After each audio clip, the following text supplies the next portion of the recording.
Continuando, pessoal, vimos aí um dos protocolos, né, que evitam aí o de controle de acesso, né, no caso, acesso aos dados, né, por meio físico da rede. E vamos agora ver aí, continuar, né, no, no nosso próximo backbone, né. Lembrando que backbone, pessoal, é essa linha principal aqui que conectam, né, a parte de cima, né, da parte de aplicação, Internet Modbus TCP/IP e o Modbus Plus. E entre eles, né, temos aqui um gateway que eu já expliquei para vocês na última segunda-feira e ainda há pouco, né, que ele basicamente serve para fazer o meio de campo entre eles, né, fazer com que eles se comuniquem de forma adequada. Então, o Modbus Plus é usado para comunicação entre si de controladores lógicos programáveis, módulos de entrada e saída, chave de partida eletrônica de motores, interfaces homem-máquina e entre outros, né? Ou seja, ele é ele aqui no caso a gente pode ter acesso aí para programá-lo, né? Para fazer programação dos CLPs e ele conecta outros CLPs a eles mesmos, além ah, dos componentes ali no caso, né? Dispositivos do chão de fábrica. E o meio físico é o RS 485, né? Com taxa de transmissão de 1 megabyte por segundo e com controle de acesso ao meio por HDLC, que é o High Level Data Link Control, que no caso a gente vai ver aí para frente, mas observem que aqui no meio, né, temos aqui o Modbus Plus e ele basicamente ele serve aqui para conectar a parte aqui de cima, né, com TCP e a parte aqui de baixo com o Modbus, que é o clássico. E tal qual fizemos aí com os últimos assuntos, né, com o último slide, quer dizer, tem novos tem novos aí nomes, né, que não vimos aí e que também veremos aí para frente para que não percamos aí o fio da meada, né? Lembrando que é, eu fiz uma opção, né, de ir mostrando, né, com vocês ao mesmo tempo, porque mostrar tudo de uma vez e depois citar, né, vai ficar bem chato para lembrar depois, né? E é bom a gente ir vendo na aplicação, né? Então, o que é esse RS, né, 485, 485? Enfim, caso vocês saibam mais, né, podem comentar lá no grupo, pessoal, à vontade. Então, a gente vai ver o que é, né, o meio físico RS 485, pessoal, é simplesmente esses bondes aqui que se conectam, pessoal, com os dispositivos, né? Aqui são os fios que nós encaixamos aqui e aqui a conexão é o RS232, né, que é semelhante aí ao a entrada RGB do computador, né, aquela entrada azul, né, identificada como azul. Então, aqui a gente conecta os pinos, né, os fios aqui, que provavelmente vem aí da parte de CLPs, né, vem aí dos dispositivos do chão de fábrica e se conectam aqui. E o que é o HDLC, né, pessoal? Que é o High Level Data Link Control, né? No caso, esse protocolo, né, de acesso ao meio, ele simplesmente ele faz aí uma verificação, né? É semelhante ao CSMA/CD. Ele manda alguns comandos e caso tenha alguém também transmitindo ao mesmo tempo, ele é avisado, vamos dizer assim. Ele envia uma flag, ou seja, ele envia um dado qualquer para verificar se tem alguma coisa circulando na rede. Se não tiver, ele envia. Caso tenha, da mesma forma, ele vai esperar um tempo para poder enviar. Ele fica testando, vamos dizer assim, o caminho que ele vai fazer para poder enviar os dados. Então, o nosso Modbus Plus, né? Ele utiliza aí o meio físico RS485, e para verificar se tem alguém usando, né, ele utiliza esse controle de acesso aqui com HDLC. Continuando aqui, pessoal, agora nós vamos ver aí o Modbus padrão, né, que é o último aqui, esse que já faz parte aqui dos atuadores e sensores aqui da planta, né. Então, o Modbus Plus, o Modbus padrão, desculpe, ele é usado para comunicação entre os CLPs com os dispositivos de entrada e saída de dados e instrumentos eletrônicos inteligentes, que tem uma sigla aqui, né, IEDs.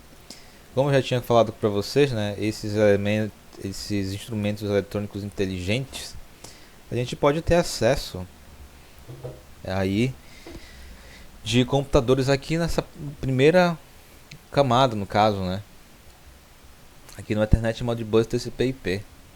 A gente pode verificar, pode programá-los, pode interferir daqui, da parte da aplicação, lá na parte física diretamente, né? Vamos dizer. Então, no caso, né, são os relés de proteção, controladores de processo, atuadores de válvulas, transdutores de energia e entre outros, né? Que são basicamente, eles servem aí de proteção, né, para o sistema inteiro. Por quê? Caso dê alguma coisa errada, eles já estão programados para serem desligados ou então tomarem outra ação visando sempre, né, a proteção dos demais componentes, equipamentos aí de toda a planta, no caso. Então, e além disso, né, eles também nos permitem, né, ter acesso direto, né, à planta a partir de uma camada mais superior aí, que no caso pode ser a internet Modbus ou mesmo Modbus Plus, que é uma camada acima aí. Então, tem-se aí esses meios para fazer, né, controle disso tudo. Então, olha só, o meio físico é o RS232, que é semelhante aí ao aquela entrada do computador antigamente, RGB, que na verdade que às vezes eu ainda uso, né? Em conjunto com o protocolo mestre-escravo. Bom, mais uma vez, né, nós estamos vendo aqui novos termos, né? E eu vou mostrar para vocês logo em seguida. Outro que nós vimos aqui, protocolo mestre e escravo, né? Bom, como eu falei para vocês logo no início, né? A gente também viu isso, só que eu não falei diretamente nesse protocolo. Nós veremos aqui uma parte dele, né? E aqui temos, né, mais concretamente, né, o protocolo Modbus define um dos objetivos do Modbus, né, ele define os pedidos que os dispositivos de controle podem enviar a outros dispositivos, como eles respondem, né, a esses pedidos, a forma como são tratados os erros. Os protocolos Modbus e o protocolo Modbus, né, ele é baseado em um modelo de comunicação mestre-escravo, onde o único dispositivo, o mestre, ele pode iniciar transações denominadas carries, que no caso são os comandos que são enviados, pessoal. Eu acho que eu esqueci de colocar, pessoal, desculpem, aqui a figura referente a esse e-mail aqui. Eu vou procurar aqui para vocês rapidamente e já mostro. Não, pessoal, eu realmente esqueci. Na verdade eu não esqueci, eu apaguei sem querer. Eu estava fazendo os slides aqui e geralmente eu copio e colo, né? Os mesmos. E eu acabei apagando aqui. Mas esse daqui, pessoal, é o RS232, né? Como eu falei. Ele é semelhante aqui à porta, aquele encaixe, né? Do monitor. E aqui nós temos o RS485, que ele conecta aí os cabos dos CLPs ou então de componentes aí da planta e fazem essa interface, né, para poder ter acesso aos dados. Então, continuando aqui, né, basicamente, né, o Modbus ele tem principais características, né, características, mas concretamente o protocolo Modbus define esses 3 pontos, né? Pedido de dispositivos de controle, ele responde aos pedidos e a forma como são tratados os erros, né?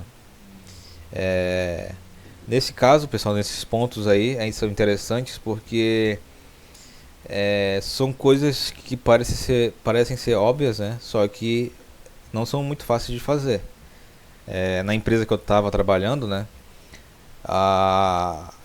Era um sistema composto por 3 partes, no caso. Era um sistema web, era um programa web. Tinha um AGV, que era o robô, né, seguidor de linha. E entre eles dois tinha que fazer a integração, que era feito aí por uma rede sem fio em outra frequência, né, diferente lá do Wi-Fi. Então tinha essas 3 partes e eu era responsável aí pela integração de ambos, da parte web com a parte do robô, né. E quando um dos desafios que a gente teve foi justamente fazer, pessoal, essas mensagens, né? Ou seja, quando o robô passava por cima de uma tag, pessoal, no caso na linha, na linha que o robô estava seguindo, a tag ela identificava o ponto de parada, o ponto de acelerar, o ponto de reduzir velocidade.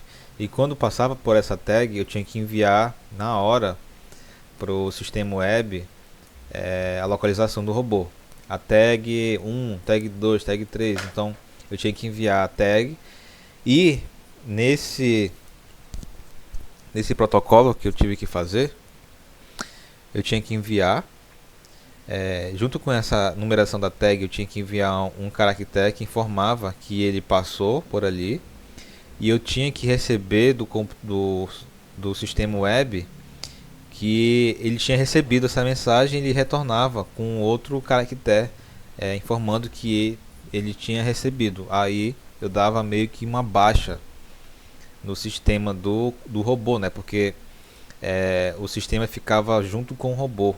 Então a rede, né? O sem fio, ela ficava junto com o robô e eu tinha que fazer eles se comunicarem e receber esses dados para poder ele prosseguir, e assim o robô saberia que tinha enviado para o sistema web, e o sistema web informava para o operador, para o gerente, para quem estivesse olhando na hora o local que ele estava. Então é um sistema, é uma arquitetura, um protocolo bem complicado um pouco de fazer, mas necessário, né? Parece ser um negócio bem simples, né? Mas ele deve ser bem estudado e verificar todas as possibilidades para que não ocorram erros, né? Então, o protocolo Modbus ele é baseado em um modelo de comunicação mestre-chave, como eu falei, né, anteriormente. Estou repetindo novamente. E esse modelo de comunicação a gente vai ver aqui mais em detalhes aqui a seguir. E ele é interessante, né, porque vocês podem ver que, como eu falei anteriormente, né, ele vai ter um mestre, um nó central, que vai concentrar essas informações. E é ele quem vai comandar todos os outros, né? E essa comunicação entre mestre e escravo, né, são denominadas de carries. Carries é um termo que eu estou ouvindo agora, novo também, mas lembra um pouco de banco de dados isso aqui. As carries são as requisições, né, no caso dos bancos de dados. Então aqui é semelhante no caso. Então os demais dispositivos da rede, né, os escravos, né, os nós inteligentes, vamos dizer assim, que só respondem ao mestre, né, elas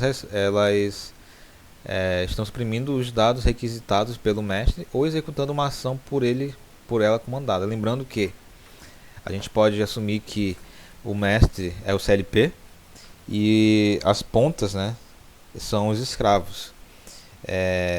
Quando acontece alguma coisa aí nos sensores nos de ponta, né, ele é comunicado aí ao mestre, né, porque foi programado e ele define o que deve ser feito. No caso do exemplo lá da caldeira que nós vimos ainda há pouco, né? Deixa eu recuperar aqui. Digamos que os mestres são os sensores aqui, ou então outros CLPs com sensores, né? Que eles vão sempre reportar lá para o mestre e de acordo com a programação eles vão tomar alguma ação em cima aqui da planta, né? Então funciona mais ou menos desse jeito, né? E continuando, né? Vamos verificar aqui. Então essa é basicamente, pessoal, o jeitão, né? Aí dessa arquitetura, né? Desse modelo de comunicação, né? Aqui em inglês, né, tá master, que é mestre, e aqui em inglês, né, tá escravo, que é slave. Vocês podem ver que aqui tem escravo 1, 2, 3, N escravos, ou seja, tem vários, pode ter vários. E ele só vai reportar ao mestre quando quando o mestre, né, enviar uma informação para poder o escravo retornar, ou quando ele já está pré-programado aqui e de acordo com uma ação ele faz aí uma reação de acordo com o que o mestre mandar. Então, os dispositivos ligados a uma rede Modbus trocam dados através da técnica do tipo Master-Slave, né, que é mestre-escravo, onde apenas um dispositivo designado por Master, que é mestre, né, pode iniciar as transações, ou seja, os comandos, né, as comunicações entre eles. E os outros dispositivos, né, designados por slaves, eles respondem enviando ao master a informação pedida. No caso de um pedido de leitura ou executando a ação pedida pelo master, no caso de um pedido de escrita, né. Vocês podem ver que vai ter essa interação sempre, né, de leitura e escrita. No caso, a gente vai utilizar esses termos agora, né, quando, por exemplo, o mestre ele quer que retorne aí a temperatura daquela planta, né? Então vai ser o mestre vai escrever e no caso o retorno vai ser a leitura desses dados. Então vai ser mais ou menos dessa forma. São requisições, né? E são mostradas aí posteriormente. Bom, continuando, né? Aqui nós temos mais ou menos, pessoal, as mensagens, né, enviadas pelo master e as respostas dos escravos, né? Ou seja, as mensagens enviadas pelo mestre aqui e a resposta dos escravos. Temos que essas mensagens enviadas pelo mestre, elas podem ser endereço do escravo a que se destina a mensagem, né? E no caso aqui elas incluem, né, quando o mestre ele quer se comunicar com algum escravo, ele vai dizer: eu quero conversar com um. Então ele vai enviar para o endereço do escravo 1. Outra coisa que tem que ter é código da ação a executar, que pode ser leitura, escrita ou outras ações, né? Um quarto ponto aí que deve ser enviado são eventuais dados, né, no caso das operações de escrita. Ou seja, quando ele quiser a temperatura lá da planta do sensor 1, ele vai enviar esses dados e tem que ter como retorno aí essa leitura, né? Quarto ponto, né, o código para controle de erro. Outra coisa que eu esqueci de comentar lá, né, no exemplo do sistema que eu ajudei lá a fazer, é que caso o AGV não conseguisse ler a tag ou não conseguisse enviar a tag, ele também teria que ter aí um código de erro, né, controle de erro, para poder ficar seguro, né? E isso envolve também segurança e outra coisa, sistema de tempo real, né? É muito importante que tenha, né, seja tudo coberto, porque estamos falando de um sistema de tempo real. Já pensou se você não consegue fazer a leitura, né, de um sensor lá do avião? O que pode acontecer? Instabilidade, né? A sorte que o avião ele é formado, ele tem muitos sensores para poder acobertar, né, ficarem protegidos, né, de eventuais problemas. Um outro exemplo, né, que eu posso citar são os drones, né? Os drones eles ficam completamente parados, né, pairando, né, sem ficar rodando, desestabilizada por conta disso, pessoal. Não sei se vocês já perceberam. Eles têm vários sensores que controlam, né, essas inclinações, né? No caso, se estiver ventando muito, ele vai sempre lutar para manter o mais estabilizado possível os drones. Então, só dando outros exemplos, né, além do projeto que eu trabalhei, que a quantidade de sensores é muito importante, né, porque remete aí a uma precisão bem maior de variáveis, né? Então, continuando, temos aqui, né, as respostas provenientes dos escravos contêm os seguintes campos: confirmação da ação efetuada, que no caso, quando ele recebe a mensagem, ele vai confirmar e vai enviar a mensagem de volta que ele quer. Eventuais dados, no caso da operação de leitura, né, ele tira, né, no caso, eu quero o mestre manda uma mensagem dizendo que quer o dado do sensor 1. Aqui o escravo vai e manda para ele. Lembrando lá, pessoal, lógica de programação, ele vai lá na gaveta número 1 e tira o dado que está lá naquele momento. Então é semelhante, pessoal. Vejam que estamos aí na mesma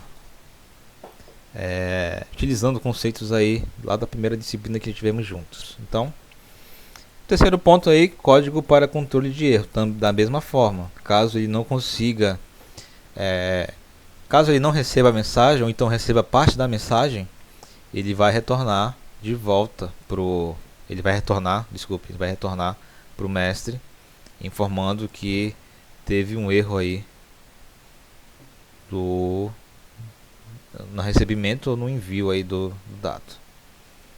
E aqui nós temos, pessoal, essa mensagem, né? Essas mensagens mais detalhadas aqui nessas figuras. E no caso, mensagem de solicitação do mestre. Vocês verificam aí que tem endereço, código da função, byte de dados e verificação de erro. Vocês verifiquem que se a gente for programar isso daí, ele é semelhante a uma estrutura de dados, né? Ou seja, um tipo de dado. Uma estrutura de dados, ela tem várias